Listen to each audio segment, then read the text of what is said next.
Bom, então hoje nós vamos tratar da último capítulo, na forma como foi dividido o opúsculo Princípios da Natureza.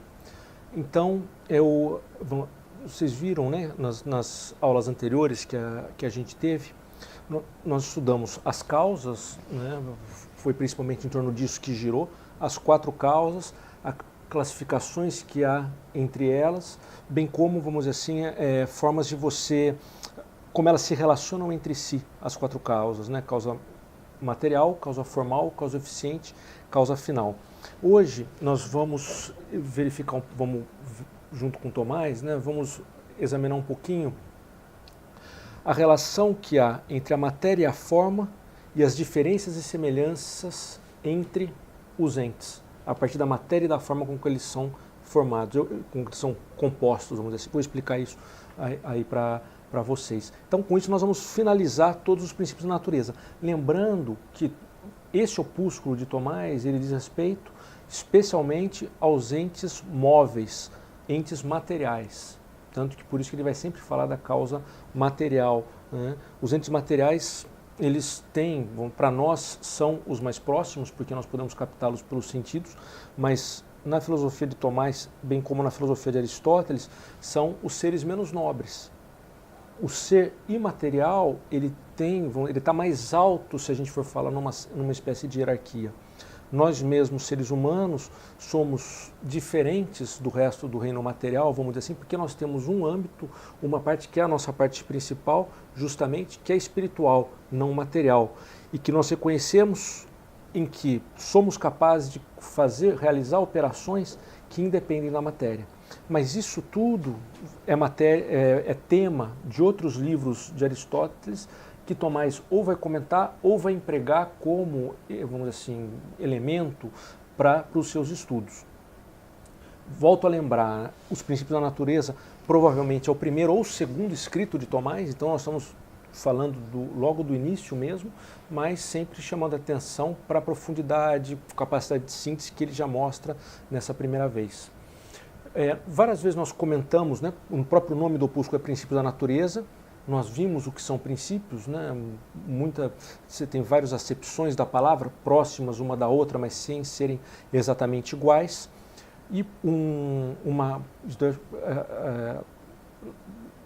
quando a gente tratou das causas também, a gente viu que uma forma que Aristóteles classifica, que Tomás usa, né, dependendo do escrito, isso daí se modifica, mas uma classificação que se dá dos princípios, eles chamam de princípios intrínsecos dos entes, 2 das causas, a causa material e a causa formal, e seriam princípios extrínsecos, a causa agente e a causa final. Sempre lembrando, né, foi um tema que a gente ressaltou muito na última reunião, que a causa final é a causa das causas, ela é a responsável pela causalidade das demais causas, elas estão em função da causa final, mas não por isso que se confundem. Cada causa tem a sua peculiaridade, tem a sua função na composição do ente. Quando eu falo ente, sempre estou me referindo a tudo aquilo que existe, eu chamo de ente. Então, os princípios intrínsecos, matéria e forma, eles é que vão determinar, as diferenças e semelhanças entre eles vai determinar as semelhanças e dissemelhanças nos entes que são justamente compostos por eles. Lembrando a vocês, né, que a matéria e a forma, elas são unificadas, né, elas são unidas uma à outra, dando origem ao ente através da ação da causa eficiente. E essa causa eficiente, ela exerce a sua função em vista da causa final. Quando a gente pensa nesses 2 princípios, então, matéria e forma, se nós pegamos um ente em que a causa material e a causa formal nele é a mesma causa material e causa formal que em outro ente, no fundo não é outro ente, é o mesmo ente. Eles são iguais, são idênticos na causa formal, na sua espécie, mas no seu número, na sua individualidade. Então, se eu sei que Sócrates tem aquela matéria e aquela forma, então, aquela matéria que faz com que Sócrates tenha uma determinada inteligência, um determinado modo de ser, porque também entram os acidentes aí juntos, né? E, além de ter tudo isso, está naquele corpo concreto. Se eu identifico outra pessoa que tem o mesmo corpo que o Sócrates, é o próprio Sócrates.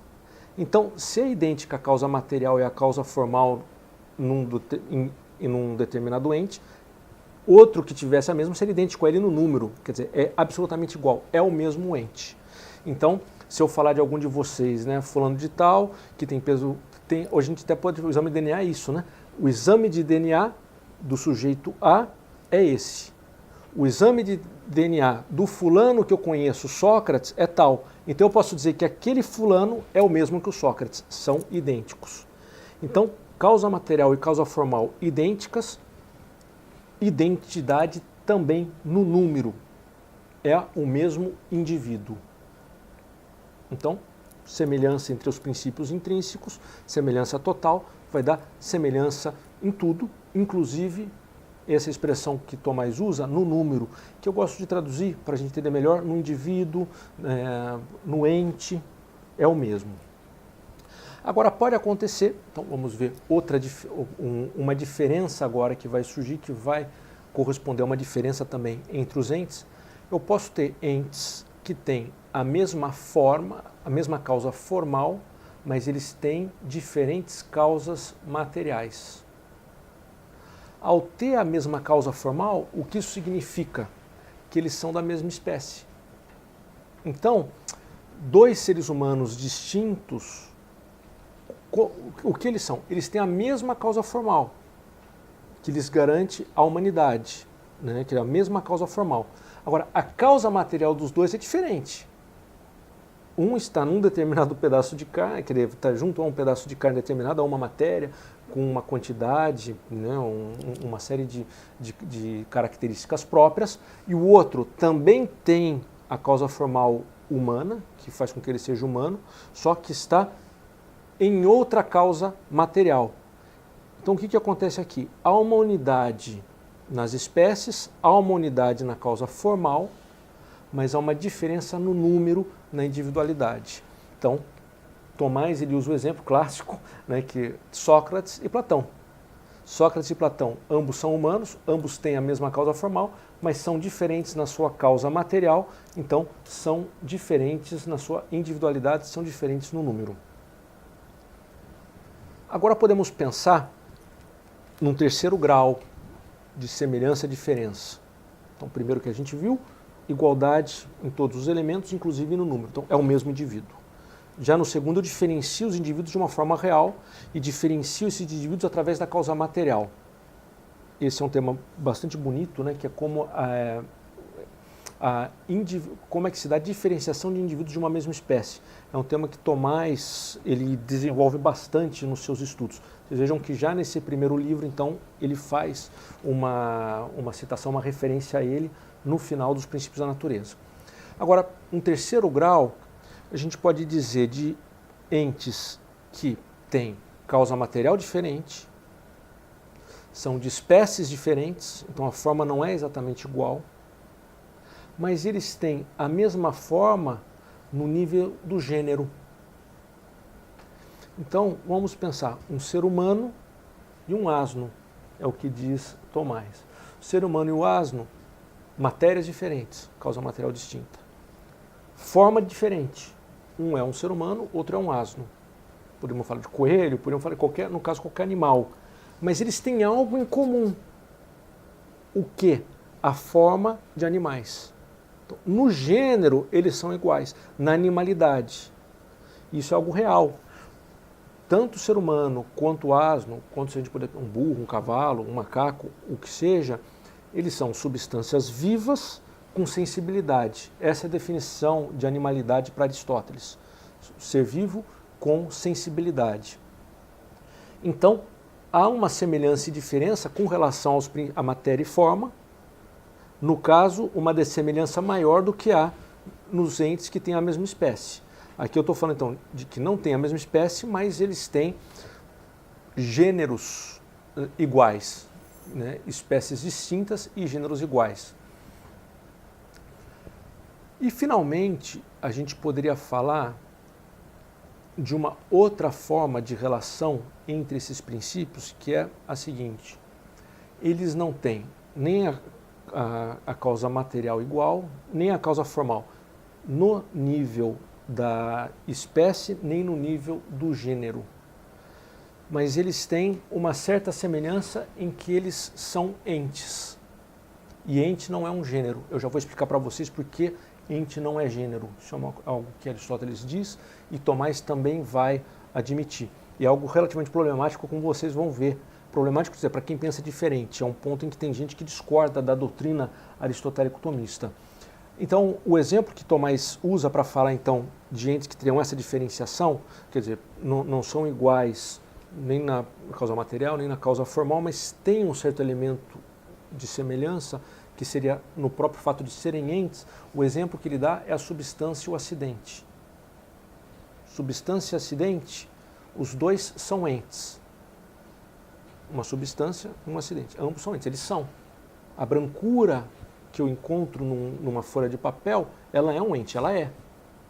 Só que ela não é no mesmo gênero que é a própria folha de papel. Vamos pegar então a substância e o acidente dela. Ela não é do mesmo jeito. Só para vocês recordarem, né, a substância ela é em si mesma. Nós falamos isso na primeira reunião. A substância é em si mesma. O acidente é na substância. Ele não é em si mesmo. Ele precisa da substância para ser. A substância ela tem uma maior autonomia. Essa é a ideia. Então, ambos são entes. Só que a gente vai ver, são entes de formas diferentes. Quando eu falo que a substância é ente e digo que o acidente é ente, eu não estou usando a palavra ente nas duas situações no mesmo sentido. Como eu uso animal para se referir ao homem e ao asno. Quando eu uso animal para se referir ao homem e ao asno, eu estou empregando no mesmo sentido. Nós somos diferentes do asno, mas enquanto animais nós somos semelhantes. O asno é um animal perfeitamente, ele traz em si todas as características de animal, substância vivente com sensibilidade, e o ser humano também traz em si todas as características de animal. Nesse ponto, igualmente eu predico dos dois a animalidade de uma maneira perfeita, usando o mesmo sentido. Quando eu falo que a substância é ente e que o acidente também é um ente, eu não emprego no mesmo sentido a noção de ente. Porque um é em si e o outro é em outro. Não é, né, depende do outro para ser. Então, aqui eu entro num outro capítulo, que é o que Tomás vai usar para fechar justamente o tratado, um pequeno opúsculo, não chega a ser um tratado, esse opúsculo dos princípios da natureza, que é quando ele diz as formas como nós podemos predicar algo de vários entes. Como é que a gente pode predicar? Predicar, vocês lembram, a gente aprende em gramática isso, né? Predicar é atribuir alguma coisa a um sujeito. É isso que a gente pensa na gramática. O verbo de ligação é o predicativo do sujeito. Olha o próprio nome que a gente usa, né? O verbo de ligação liga o sujeito ao predicativo do sujeito. Fulana é linda. Linda é um predicado da fulana. Eu estou predicando, ela é linda. Então, eu falo, fulana é linda. A outra moça, eu estou falando que ela é linda porque eu estou usando linda no sentido de bela, bonita de feições. E tem uma outra moça que também é bonita, igual a ela. E também uso linda. Estou usando linda no mesmo sentido para as duas, para Alice e para Vera. As duas eu acho que são bonitas, né? Mas daí uma pessoa diz, elas são bonitas, mas eu acho muito mais linda fulana de tal, que talvez não seja tão bonita em termos físicos, mas é para mim uma pessoa muito mais atraente, é uma mulher muito mais interessante, é uma pessoa que tem qualidades. Para mim ela é mais linda. Estou usando a mesma palavra, linda, mas num sentido um pouco distinto. Já não estou me referindo à beleza física. Então essa é uma forma de predicação diferente. Então, Aristóteles já falava isso, num dos primeiros livros dele, ele já trata disso, no Categorias, e Tomás também vai falar desse tema no Princípios da Natureza. Ele fala das três formas de predicar, quer dizer, eu posso predicar uma mesma palavra de vários. Essa predicação, ela pode ser unívoca, equívoca ou analógica. São as três maneiras como se pode predicar algo de vários. Interessante que eu falei, um de vários, ele diz, né? Uma palavra de vários. A predicação unívoca é quando eu uso a mesma palavra com o mesmo conceito para os distintos entes aos quais eu estou predicando aquela palavra. Então, um exemplo que eu dei dos animais é justamente isso. Eu estou usando a mesma palavra com o mesmo sentido. É diferente, você fala, pô, fulano é muito mal educado, ele é um animal. Nesse caso, eu estou usando a mesma palavra, mas não é no mesmo sentido que eu uso para falar que o cachorrinho, aquele cachorrinho é um animal, assim como aquela ave também é um animal. Nesse segundo exemplo que eu dei, é um sentido unívoco. Estou usando a mesma palavra com o mesmo conceito. Eu traduzi conceito, a expressão que São Tomás usa no tratado, que é rationem. Ratione, aí de acordo com o caso do latim. Mas é conceito, razão, sentido, ideia. É essa a noção que há. Aí a gente poderia fazer todo uma digressão, pensar toda a relação entre as palavras e os conceitos. Não vale a pena a gente entrar muito nisso, não é propriamente o nosso tema, mas na filosofia aristotélica, na filosofia tomista, eles são muito da filosofia moderna hoje que se preocupa bastante com a linguagem. Notam que em Aristóteles e também alguns discípulos de Tomás, eles já eram bastante avançados na forma de compreender a linguagem, né? Porque Aristóteles mesmo vai dizer, a linguagem, o significado de um determinado, a palavra que eu emprego para um determinado conceito, isso é um pouquinho arbitrário.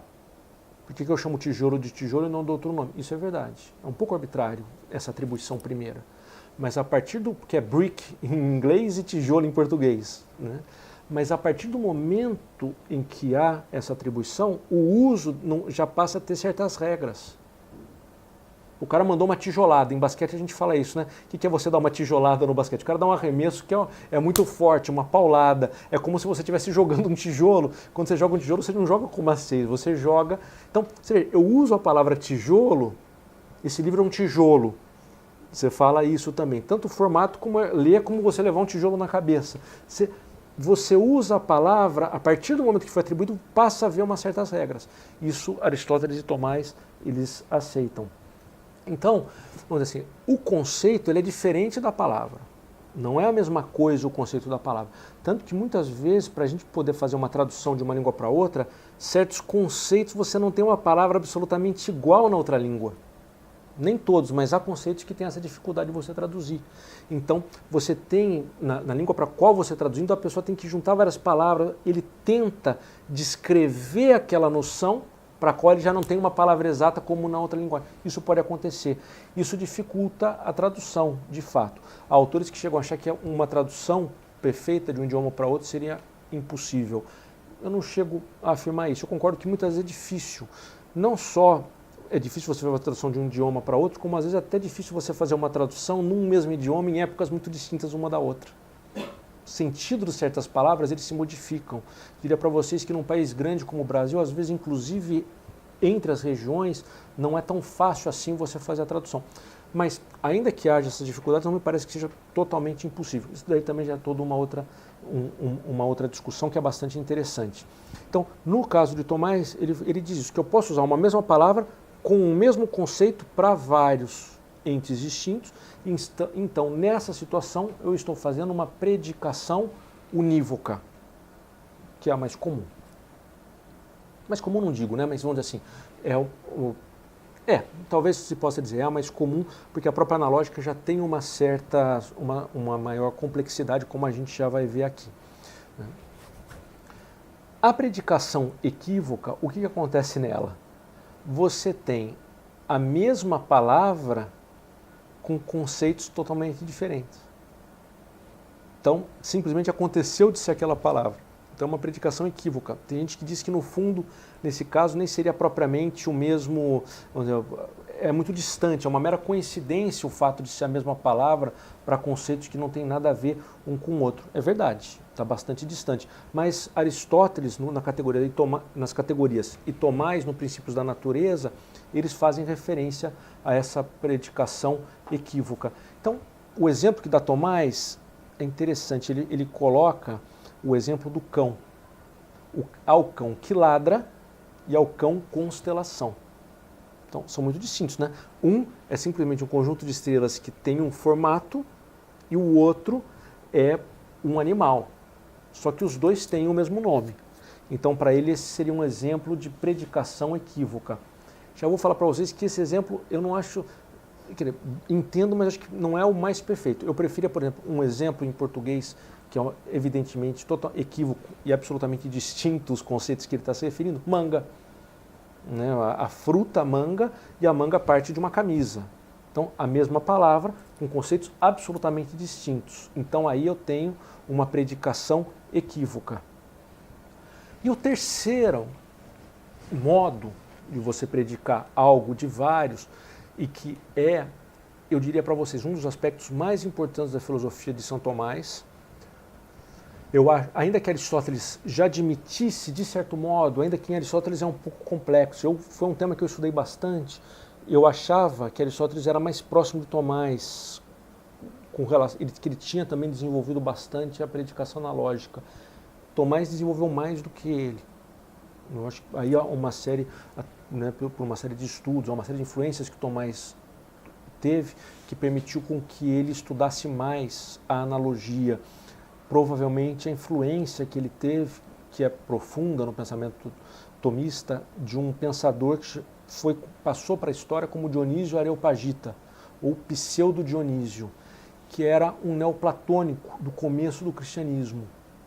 Então, esse pensador, a influência que há em Tomás do pensamento platônico, que ela é importante, hoje em dia há vários estudiosos que se dedicam a reconhecer, a assinalar pontos em que há influência neoplatônica em Tomás. A influência veio principalmente através do Pseudo-Dionísio Areopagita. E o Pseudo-Dionísio, ele tem livros importantes sobre Deus, em que ele fala, vamos dizer assim, um pouco da nossa limitação linguística para tratar de Deus. A ideia, que vai ser muito cara a Tomás, de que qualquer expressão que nós enderecemos a Deus, ela é não falsa, mas ela é mais inadequada a Deus do que adequada, sempre. Deus está sempre além do que qualquer coisa que nós possamos falar dele. Não que seja mentira o que nós falamos, mas quando eu digo que Deus é bom, que Deus é justo, que Deus é grandioso, sim, é verdade, mas essas palavras são mais inadequadas do que adequadas a Deus. É um tema bonito. Então Tomás, ele vai perceber, ele nunca fez vamos dizer assim, uma formulação que ele mantivesse em todas as obras a respeito da analogia. Ele não fez, ele muda um pouco a forma de explicar o que vem a ser analogia nos distintos escritos dele. Volto a chamar a atenção. No primeiro escrito, então, ele já vai tratar da analogia, ele fala dela também de uma maneira, até talvez seja, nela e na Suma, são as vezes que ele trata mais amplamente da analogia, é na primeira obra grande de São Tomás, que é o Comentário às Sentenças, ele vai falar da analogia, e ele vai falar de uma forma diferente ainda, uma terceira forma diferente, na Suma Teológica. Em alguns outros escritos ele fala também.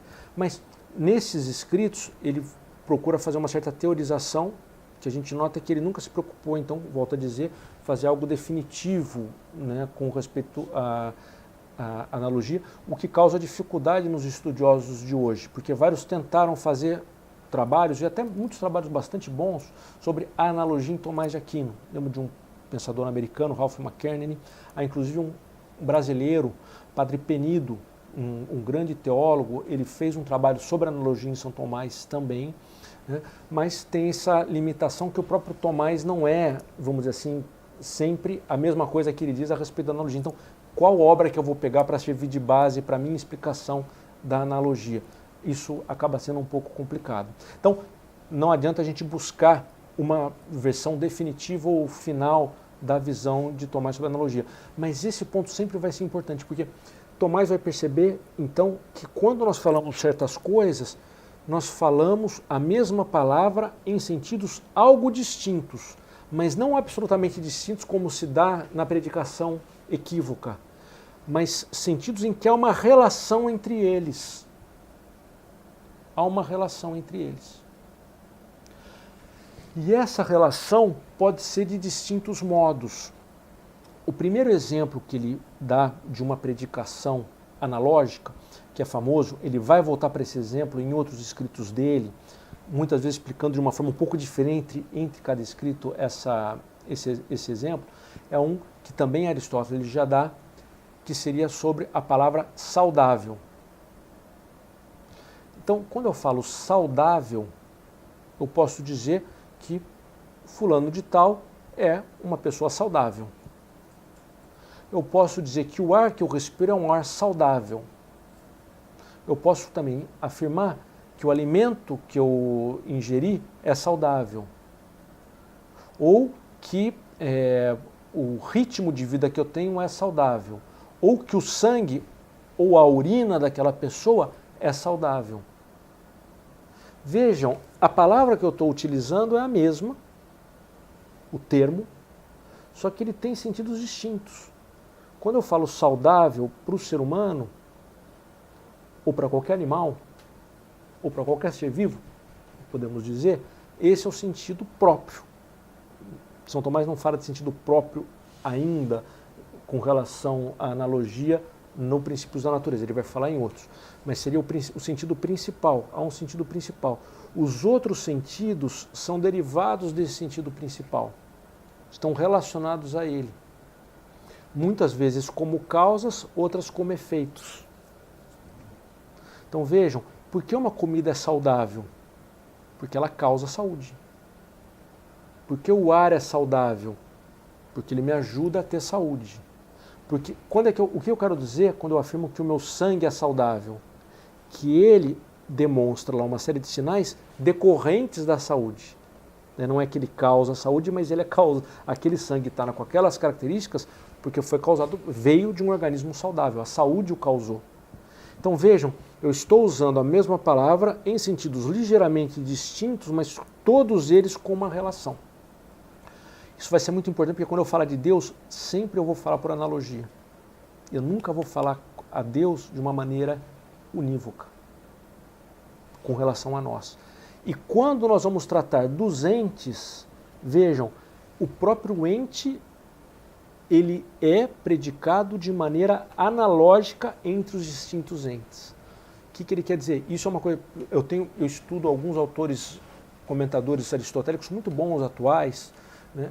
Acho que morreu há pouco tempo, morreu agora ano passado, ano retrasado, eu lembro de um chamado Enrico Berti, que ele não aceitava a ideia de analogia de São Tomás, ele achava um equívoco, como São Tomás colocava, ele achava um equívoco, e ele explicava com base em Aristóteles. E eu comento para vocês, é um problema sério, que uma pessoa que não entende a analogia em São Tomás não vai conseguir entender a fundo a filosofia tomista. Ou pode até entendê-la, mas então não vai aderir a ela, porque é um elemento central, que você tem graus.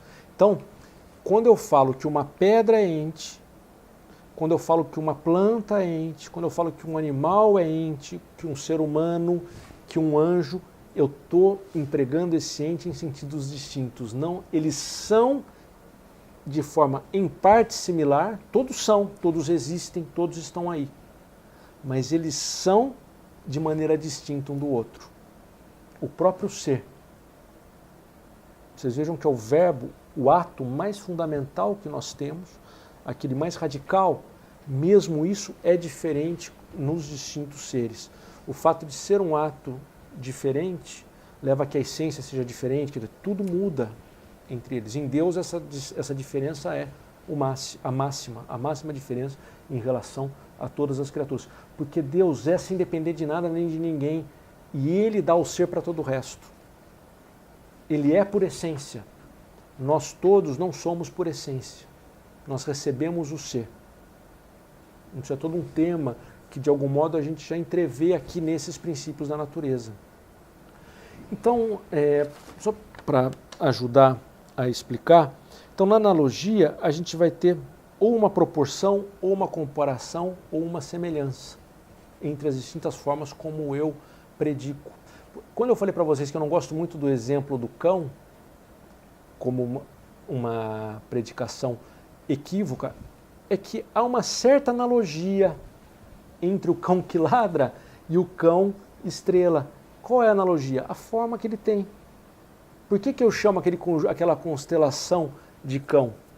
Eu chamo aquela constelação porque ela de algum modo me lembra a forma de um cão. Então, há alguma coisa que liga, não é absolutamente equívoco entre esses entes, o ente da constelação e o ente do cachorro que ladra. É uma ligação tênue, mas há alguma ligação. As metáforas, gente, esse é o meu modo de ver. As metáforas, se a gente fosse achar uma base filosófica para elas, a base da metáfora é justamente a analogia. Essa semelhança, uma rosa é um leão, fulano é um leão. O que eu quero dizer que ele é um leão? Não é que ele é barbudo, cabeludo, ou é o animal leão. Eu não estou usando leão para o que eu achar no zoológico, vamos dizer, ou no meio de uma savana africana, com um leão que é um jogador de futebol determinado que toma conta da zaga, por exemplo. Esse zagueiro é um leão. Mas há uma certa semelhança. Assim como o leão é o rei dos animais, ele é bravo, ele é forte, esse zagueiro, comparativamente, é isso no campo de futebol. Então, essa é uma analogia. No caso, volto a dizer, é uma analogia distante, mas é uma analogia. A metáfora sempre tem por trás uma certa analogia. Então, essas atribuições analógicas, Tomás diz uma coisa interessante, que às vezes essas atribuições, distintas atribuições analógicas, elas são feitas com base em um agente. Então, por exemplo, médico. Quem é médico? Médico é uma pessoa que opera ou que cura os outros. Então eu estou chamando aquela pessoa de médico por quê? Por causa de uma agência, de uma ação que ele faz. Um tipo de ação. Ele é uma causa agente, ele cura ele cura os outros. Então, agora, eu posso chamar também de médica, não no sentido exato, mas aproximado do que um médico diplomado, uma parteira. Ou uma senhora que numa determinada vila, num lugar pobre, ela é uma pessoa que conhece alguns remédios e ela cura. Então, à medida em que ela cura como médico, ela também eu posso chamá-la de médica. Ela cura. E os próprios remédios, em português a gente não fala, mas em inglês é medicine. Os remédios são medicine. Por quê? Porque eles causam também, eles agem de um modo semelhante ao que um médico pessoa age. Então, eu faço uma predicação analógica com base no agente. Essa é uma forma. Outras vezes, essa atribuição analógica é relacionada a um sujeito. Né? Então, no caso de um sujeito, é o que eu dizia para vocês. Né? Se eu falo, fulano é branco, tem 15 quilos, é atleta e está em tal lugar. Todos esses entes, eles estão relacionados ao mesmo sujeito. Todos estão relacionados a uma substância, quer dizer, aquela substância, que é o fulano de tal, ele dei a estatura dele, por exemplo, dei o peso, dei a cor dele, posso dar forma, vamos dizer, ele é mais magro, ou ele tem uma forma mais musculosa, ou tem uma forma mais flácida, posso ir colocando tudo isso. Há uma relação entre tudo isso, há uma certa analogia na medida em que tudo está relacionado àquele sujeito. Mas aqui nesse caso, é o que eu dizia, a ligação é uma ligação tênue, é uma ligação analógica. Porque tudo isso mas é de maneiras diferentes. O sujeito, ele é o ente propriamente. Aqui volta o que em vários momentos da obra de Tomás, a gente volta não, né? Aqui é uma das primeiras vezes em que isso aparece, talvez a primeira, mas que vai voltar em várias outras obras. A ideia de que a substância é o ente por excelência, porque ela é em si mesmo. Os acidentes são de uma maneira menos forte do que a substância é. São analogicamente em relação a ela é no sentido principal, os acidentes são no sentido secundário relacionados à substância, porque os acidentes serão na substância. Então, eu comentei com vocês antes, né, e aqui a gente já vai terminando, né, que um ente, então, ele não é um gênero. Porque quando a gente fala gênero, a gente está se referindo, como eu dizia, a algo que é predicado univocamente de todas as espécies que estão sob aquele gênero. espécie equina, espécie canina, espécie baleia, espécie humana, todos eles eu vou predicar univocamente o gênero animal. Com relação ao ente não é assim. É uma predicação, como eu falava antes, analógica, em graus distintos, com uma certa dessemelhança ligada a uma semelhança. Né? É desse modo que a gente entende. Um modo como o Tomás explica é o seguinte: um gênero ele é nunca predicado de um jeito preferencial a algumas espécies em detrimento de outras. Não como ele é primordialmente dessas espécies e secundariamente ou posteriormente dessas, não. Um gênero ele tem que ser predicado igualmente de todas. E o ente não é assim. Eu vou predicar o ente primordialmente da substância e posteriormente, de uma forma secundária, dos acidentes. Como há essa forma diferente de predicar, não pode ser um gênero. Ele tem que ser vamos dizer assim, uma predicação analógica. Então, o próprio ente não é gênero. Agora, lógico, se eu pensar substância, gente, as várias substâncias, por exemplo, substância sim, ela pode ser um gênero. Acidente pode ser um gênero, mas não ente. Todas as substâncias são substâncias na medida em que dependem de si mesmas. São em si mesmas, melhor dizendo, são em si mesmas. Então, uma pedra, um animal, enquanto substância, todos são substâncias, porque são em si. São de formas diferentes, o ente deles é diferente, como eu falava para vocês. A forma de ser de um ser vivo é muito mais intensa, é muito mais profunda, é muito mais poderosa do que a forma de ser de um ser inanimado. Esse é todo um tema que a gente vai estudar quando a gente falar da alma. No caso de um ser humano, a forma de ser é muito mais intensa do que a forma de ser de um outro animal, que não seja espiritual, que não tenha o elemento espiritual também. E a nossa forma de ser é menos intensa do que a de um anjo. Mas todos nós somos substância igualmente. Enquanto substância, todos somos iguais. Mesma coisa, dentro do acidente quantidade, todos são quantidades igualmente. Então, a quantidade eu posso falar dela como um gênero? Posso. A substância, posso tratar dela como um gênero? Posso. O ente, não. O ente, não. Então, para a gente finalizar, vamos fazer um pouco um resumo do que Tomás explica nesse último capítulo do Princípios da Natureza. Ele diz o seguinte,